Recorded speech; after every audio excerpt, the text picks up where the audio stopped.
నమస్కారం. ఆలోచన అమృతానికి స్వాగతం, సుస్వాగతం. జిహెచ్ఎంసి విలీనం తర్వాత అంటే 20 మున్సిపాలిటీసు, 7 కార్పొరేషన్ విలీనం తర్వాత బృహత్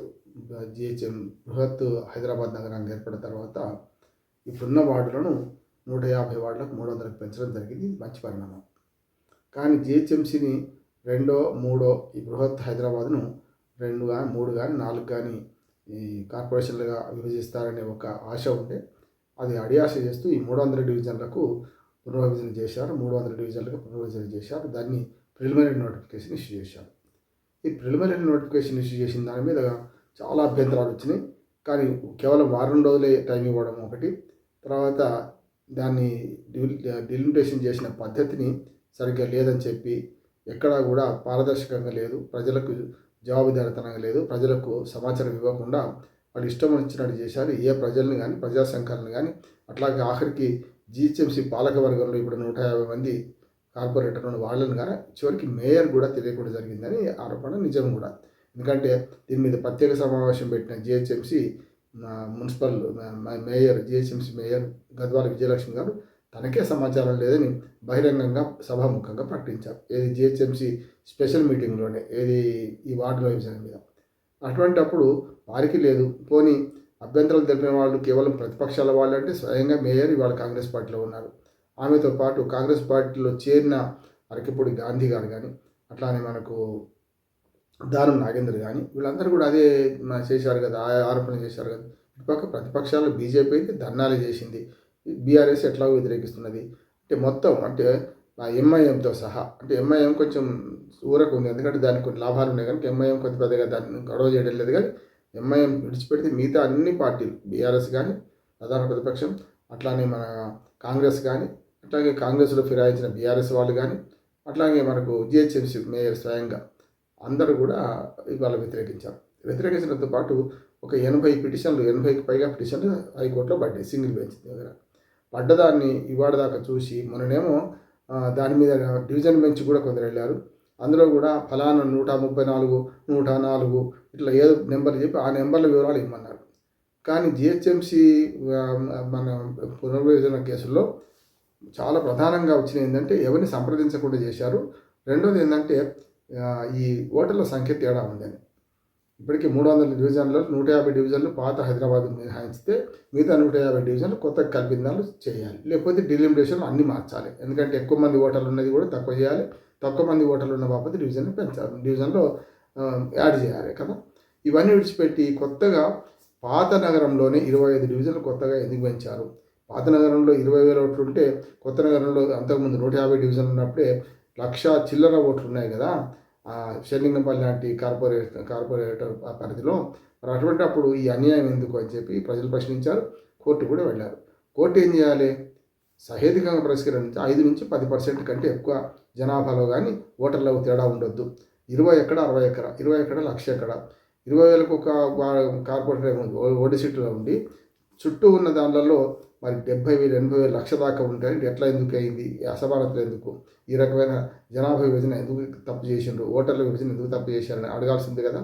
ఉదాహరణకు 3,300 డివిజన్లను ఇవాళ ఉన్న ఏది మన జిహెచ్ఎంసీల పరిధిలో ఉంటే 140 కోట్ల మంది, 1,40,00,000 మంది ప్రజలు ఉన్నారని అర్థమవుతుంది. 1,40,00,000 మంది ప్రజలు 300 విభజిస్తే ఎంత వస్తుంది? ఆల్మోస్ట్ 45,000 ఒక డివిజన్ వస్తుంది. మరి 45,000 డివిజన్ ఓటర్లకు డివిజన్ రావాలంటే ఏం చేయాలి? వీళ్ళు 45,000 డివిజను 45,000కు ఒక 4,000 అటు కానీ 4,000 ఇటు కానీ చేయొచ్చు, తప్పులేదు. 10% అటు ఇటుగా ఉండవచ్చు. కానీ 20ని 60కి, 20కి 80కి, 20కి 1,00,000 వరకు జనాభాని ఇట్లా విభజిస్తే ఎందుకు అని చేశారు. చివరికి దురదృష్టవశాత్తు వాళ్ళ హైకోర్టు పునర్విభజన జరిగింది కదా, మరి మా అభ్యంతరాలు ఉంటే మీకు చెప్పారు కదా, అది పరిష్కరిస్తుంది. డిలిమిటేషన్ జరిగినాక మేము పునర్విభజనకు మళ్ళీ ఆదేశాలు ఇవ్వలేము, ఇది అంతే జరుగుతుంది అన్నారు. నిజంగా చెప్పాలంటే హైకోర్టు కూడా పట్టించుకోవాల్సింది ఏంటంటే, నేరం జరగకముందు కదా పట్టించుకోవాల్సింది. అభ్యంతరాలు వ్యక్తం చేశారు, అయినా దాన్ని పరిష్కరించామని ఇవ్వలేదు కదా. వాడినే పరిష్కరించమంటే తగు చెప్పు ధర్మరాజు అంటే దుడ్డే పనే నాది అన్నట్టు ఇప్పుడు హైకోర్టు కూడా ఈ రకంగా అన్యాయం చేసింది ఈ మన పట్టణ ప్రజలకు అంటున్నాను. ఎందుకంటే ఎక్కడా కూడా సహేతుకంగా చేయలేదు. CGG centre for good governance దగ్గర కూర్చున్నారు, గూగుల్ మ్యాప్ పెట్టుకున్నారు, మీదిగా చూశారు, విభజించారని. ఇప్పటికీ కాలువలు, నదులు, అట్లా చిన్న చిన్న అడ్డంకులు, గుట్టలు, కొండలు, గుట్టలు ఏమైనా ఉంటే మధ్యన ఉన్నాయి కదా. ఇప్పుడు మహేంద్ర హిల్స్ ఉన్నది, నడి హైదరాబాద్ సికింద్రాబాద్ నగరంలో ఉంటుంది కదా. అటుపక్క దాన్ని ఇటుపక్క దాన్ని అటుపక్క చేయొద్దు కదా. అందుకని భౌగోళికమైన హద్దును గమనించి చేయాల్సి ఉంటే, ఇట్లాగే ఓటర్ల సమతుల్యత ఉండాలి, ఓటర్లు కూడా ఒకే దగ్గర ఎక్కువ, ఒకే దగ్గర తక్కువ ఉండదు. ఇట్లాంటివన్నీ పరిశీలించి చేయాల్సిన దీన్ని ఆదరాబాదాలుగా చేసేసి మేము GHMC మన CGGతో కలిసి చేశాం, సహేతుకంగానే ఉందంటే ప్రజాప్రతినిధులు ఎవరు ఒప్పుతలేరు, ప్రజలు ఒప్పుతలేరు. 80 పిటిషన్లు పడ్డాయి. దీన్ని గమనించి హైకోర్టు ఏం చేయాలి? సహేతుకంగా విభజించి మా ముందు ఉంచండి, ఆ తర్వాత మేము అనుమతి ఇస్తామనాలి.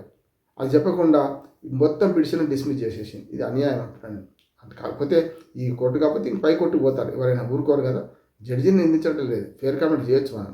జడ్జి ఎవరున్నారో కూడా తెలియదు నాకు, ఈ తీర్పిచ్చిన ఆయన సమస్య కాదు, ఆమె కానీ ఆయన కానీ. అందుకని ఏమంటున్నానంటే ఈ తీర్పు అసంబద్ధమైంది, తప్పుడు తీర్పు.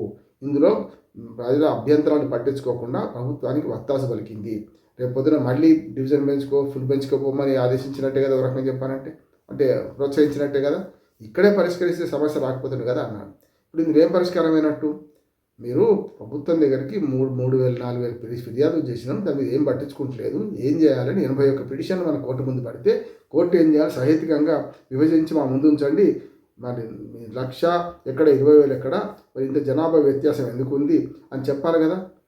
కార్పొరేషన్ ఇప్పుడున్న కార్పొరేటర్లకు ఎవరికి చెప్పకుండా, వాళ్ళకు పారదర్శకంగా చేయకుండా ఎందుకు తప్పు చేశారని అడగాలి కదా. అంతా విడిచిపెట్టి డిలిమిటేషన్ ప్రక్రియలో మేము జోక్యం చేసుకోము, డిలిమిటేషన్ ఒకసారి జరిగినాక జోక్యం చేసుకోము అనే ఒక చిన్న సాంకేతిక కారణంతో, సాంకేతిక కారణం సరి అయింది కాదంటలేదు, సాంకేతిక కారణాలు చూడదు. క్షేత్రస్థాయిలో ఏం జరుగుతుంది, ఎట్లా చేస్తే మంచిగా ఉంటుంది, ఇప్పుడు ఒకసారి చేసిన తర్వాత ఏళ్ల తరబడి మారదు కదా అనే మాట ఉండాలి కదా. కనీసం మనకు కర్ణన్ గారు స్పెషల్ ఆఫీసర్, ఆయన మా GHMC ఆఫీసర్, ఆయన చెప్పింది ఏంది, మేము CGతో కలిసినాం, చేసినాం, కానీ ఎక్కడ అహేతుకంగా జరగలేదు. కొన్ని చోట్ల తక్కువ ఉన్నారు, జనాభా తక్కువ ఉన్నారు, కానీ రేపు పొద్దున ఆ ప్రాంతంలో 5 లక్షల జనాభా పెరిగే అవకాశం ఉంది 10 ఏళ్లలో, అందుకని అక్కడ తక్కువ జనాభా ఉంది. మరి ఓల్డ్ సిటీలో పెరుగుతుందా? మీరు అన్నది ఔటర్ రింగ్ రోడ్ పరిసరాల్లో జనాభా పెరుగుతుంది, ఎందుకంటే కొత్త అపార్ట్మెంట్ వస్తే స్థలం ఉంటుంది కనుక దానికి వస్తాయి. కానీ పెరిగేది ఓల్డ్ సిటీలో అయితే కొత్త అపార్ట్మెంట్ రావు కదా. మరి అక్కడ ఎట్లా పెంచారు మీరు, అక్కడ ఎట్లా జనాభా తగ్గించారు? వీటి అన్నిటి సమాధానం లేదు. అంటే ఇందులో రాజకీయ కోణంతో కూడా ఒక వర్గాన్ని ప్రోత్సహించడానికి, ఒక వర్గాన్ని మేలు చేయడానికి వీలుగా కూడా డివిజన్లలో ఈ హిందూ ముస్లిం జనాభాను కూడా, ఈ మాట అంటున్నాడు, బహిరంగంగా చెప్పాల్సింది ఏం లేదు, హిందూ ముస్లిం జనాభాను కూడా ఎక్కువ ఉండేటట్టు కొన్ని వార్డులు ఎక్కువ స్టడీ చేస్తున్నారు. ఇప్పటికే ఓల్డ్ సిటీలో ఉన్న 44 డివిజన్లలో ఎప్పుడు MIM గెలుస్తున్నది. ఓల్డ్ సిటీలో ఉన్న డివిజన్ తప్పదు, ఎందుకంటే సెంటర్ సిటీ కనుక దాన్ని ఏం చేయరాదు. కానీ పక్క శివారు ప్రాంతాలు లేకపోతే ఓల్డ్ సిటీ తర్వాత ఉన్న ప్రాంతాలను కూడా కలుపుకుంటూ విభజించుకుంటూ 30% ముస్లింలు 70% హిందూస్ ఉన్న దాన్ని 50-50 చేయడం చూసాం కదా. అట్లా ఎందుకు చేశారు? ఇవన్నీ కూడా ఇవన్నీ పైకి చెప్పుకోలేరు. రాజకీయ పార్టీలు కూడా ఓటు బ్యాంక్ రాజకీయాల కోసం చెప్పరు కూడా వీళ్ళు, ఎందుకంటే కాంగ్రెస్ కానీ BRS కానీ ముస్లిం ఓటు బ్యాంక్ కోసం ప్రయత్నం చేస్తుంది. BJP ఇంకొకటి చేస్తుంది. నేను BJPని సమర్థిస్తున్నాను, కానీ BJP ఇంకొకటి చేస్తుంది. కానీ నేనేమంటున్నాను అంటే, ఒక పట్టణాభివృద్ధి నిపుణుడిగా మొత్తం హైదరాబాదు నగరాన్ని బృహత్ హైదరాబాద్గా మార్చిన తర్వాత ఒకే రకంగా ఓటర్ లిస్టులో 5%, 10%, 5% ఉండాలంటున్నా, 10% కూడా కాదు, 5% కానీ తేడా లేకుండా ఉండాలి. 50,000 ఓట్లు ఉన్నాయంటే ఒక 2,500 ఓట్లు ఇటు కానీ అటు కానీ ఉండాలి. 10,000 ఓట్లు తేడా ఉండొద్దు కదా, 50,000 ఓట్లు తేడా ఉండొద్దు కదా. ఇది చేయాల్సిన దీన్ని కోర్టు సరిగ్గా పట్టించుకొని అభ్యంతరాలు పరిష్కరించిన తర్వాతనే చేయండి అంటే, ఇప్పుడు ఏమైంది, ట్రిబ్యునల్ నోటిఫికేషన్ అయిపోయింది, కోర్టు క్లియరెన్స్ ఇవ్వడం వల్ల వీళ్ళు ఆల్రెడీ పర్మనెంట్గా విభజించారట, కొన్ని అభ్యంతరాలు స్వీకరించారట, కొన్ని అభ్యంతరాలకు సమాధానం చెప్పాల్సిన అవసరం లేదనుకున్నారట. పర్మనెంట్ మనకు లిస్టును ఇవాళ రామకృష్ణారావు గారు CSకు సమర్పించారు. ఆయన రేపు వెళ్ళి సంతకం పెట్టేస్తారు, అయిపోద్ది కదా, కేల్ కదా, దుకాణం బంద్.